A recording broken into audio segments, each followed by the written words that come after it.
Welcome back to a quick chat in the Cadillac. My name is SG. I like to explore the simplicity of complexity. If you don't know, this is my show where I break it down for you both real and quick.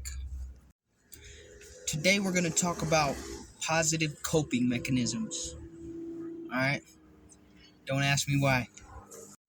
No, but seriously, this is a topic that a lot of people shy away from because it's very common to use destructive coping mechanisms nowadays. Things like anger or lust or gluttony, whether it's eating too much, drinking too much, fighting too much, or fucking too much. People have to cope with unhealthy ways, or at least that's how they feel. So today I'm going to be talking to you about healthy ways to cope. When you're coping with whatever you're coping with, you best do it healthy so that you don't move anywhere backwards. Instead, you keep going forwards and making progress. All right? We on the same page? I hope so.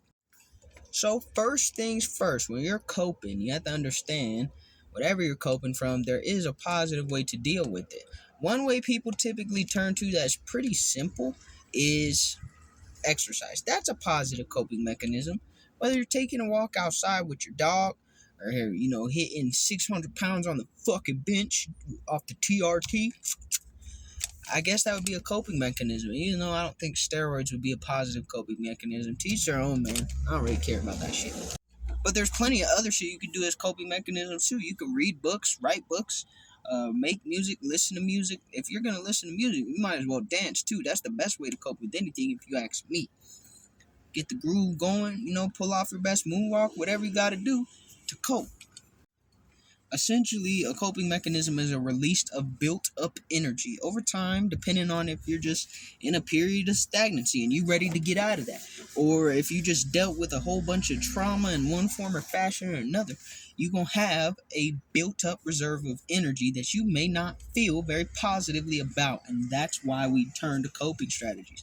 Now, sometimes people will use drinking and alcohol and drugs and sex to suppress these emotions because in the moment it takes their position, but long term the consequences of letting that build up come crashing down on your forehead, and then you wonder why the fuck you're laying on the ground with the back of your head bleeding out. It's because you was waiting on a concussion instead of actively trying to release the negative energy that you're building up. And that's truthfully why positive coping mechanisms are so important, because one way or another, you're going to have to get rid of the energy. It's just, are you going to do the actual work to pace its release, or are you going to let it all crash and burn and just come back to bite you in the ass? That's the real question. So, yes, is it okay to drink every now and then? Sure. Is it okay to smoke every now and then? Sure. Is it okay to fuck every now and then? Absolutely. But don't use those as coping mechanisms, because then you're just trying to replace feelings, and then you don't actually even get to enjoy any of those things. You get to enjoy them momentarily, but not for what they truthfully are, because all the relief that they provide is very fleeting. And then you're left with even more grief and effects and withdrawals than you had last time, and you're in a worse off place for it, because despite that brief moment of relief, that you just buried more and did more damage typically to your body, and that creates more negative energy. I mean, we could get into the whole alcohol or spirits, and that's why they call them spirits bag. We could get into all that different types of shit, but I'm not really interested in even explaining that to you. I'm just trying to tell you there's a reason that positive coping mechanisms work. Now, are they easy? Absolutely not. It's very difficult to find and stick to a positive coping mechanism because it requires some form of effort and output, right? And typically, most people are not doing it. Like exercising, yeah, you could go to gyms and see countless people, but people be doing shit at their own pace, space, and level, and sometimes that's a little intimidating for others. Or, you could go dance, but people be embarrassed to dance, especially in front of other people. Like, who gives a fuck? At the end of the day, all they could do is laugh at you for dancing. Great. Now what? Now what do we do? You know what I mean? So you can do physical things like that, but you could also do artistic things. Like you could paint watercolors or make pottery or fucking write a song or write poetry or draw stick figures. at a very extremely high level to make stop motion flip books or something, whatever. It's a coping mechanism. It takes a little bit of effort and time combined together. You put some passion and purpose behind it, and you get a positive energy release, and that balances out all the negative energy as it's releasing. And a lot of times you could tell a story with your coping mechanisms. Sometimes people read books. They want to read books about, the trauma that they just went through so they can feel like they understand it better. And once they understand it better, they feel like it's less likely for them to go through that same thing again, at least experience it with the same emotional intensity.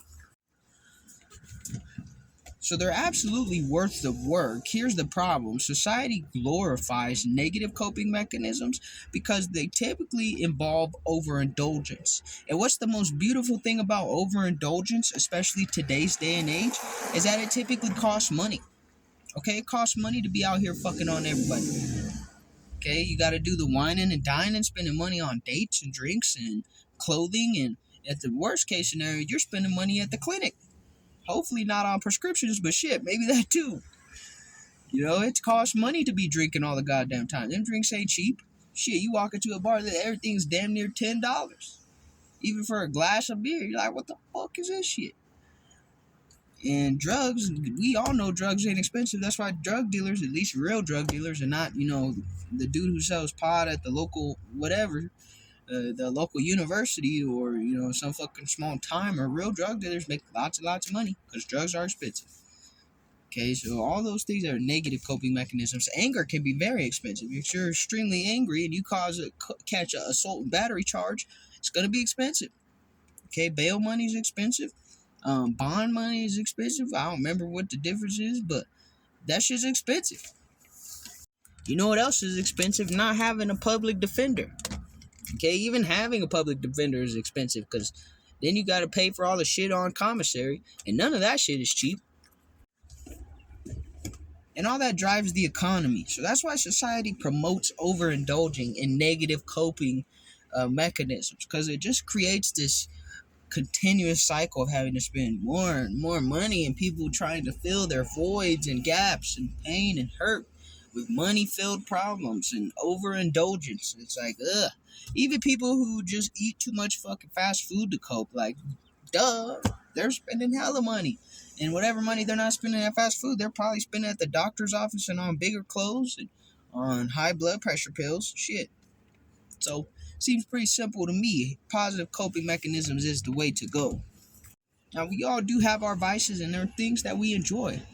I'd be lying to you if I said I wouldn't enjoy an occasional spliff every now and then, but I ain't been smoking for a long time when it comes to certain, like smoking spliffs and stuff. So I gotta keep it a bean with you. You have to shift towards positive coping mechanisms so you can release these traumas and tensions and hurt and pain and all these feelings and the stagnant energies that just are building up inside you.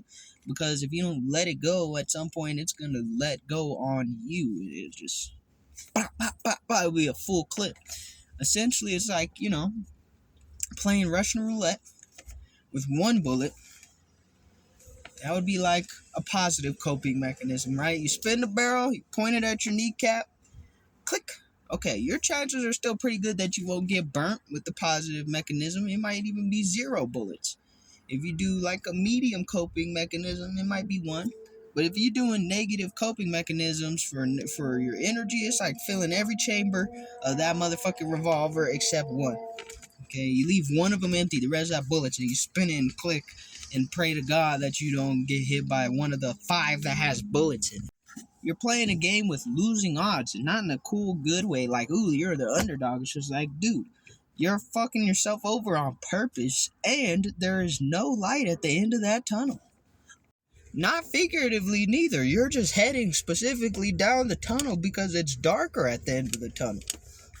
And that's why we don't use negative coping mechanisms or things that take from you as coping mechanisms. They can be sometimes vices that you used to celebrate or indulge moderately every now and then as a form of celebration. But even then, some people would argue, why would you celebrate with negative energy stuff?